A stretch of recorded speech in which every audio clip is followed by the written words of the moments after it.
அஸ்ஸலாமு அலைக்கும் வரஹ்மத்துல்லாஹி வபரகாத்து.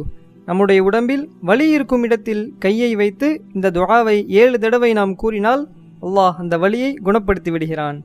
உஸ்மான் இப்னு அபில் ஆஸ் என்கிற சஹாபி நபி ஸல்லல்லாஹு அலைஹி வஸல்லம் அவர்களிடம் வந்து, யா ரசூலுல்லாஹ், எனக்கு உடம்பில் வலி ஏற்பட்டு விட்டது என்று கூறினார்கள்.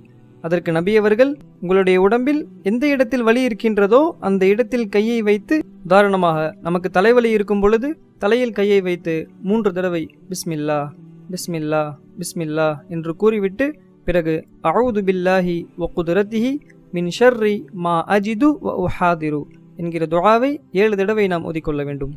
வலி இருக்கும் இடத்தில் கையை வைத்து ஓதினாலே போதும், ஊத வேண்டிய அவசியமில்லை. இந்த துஆவை பிறருக்கு வலி ஏற்படும் போதும் நாம் ஓதிவிடலாம்.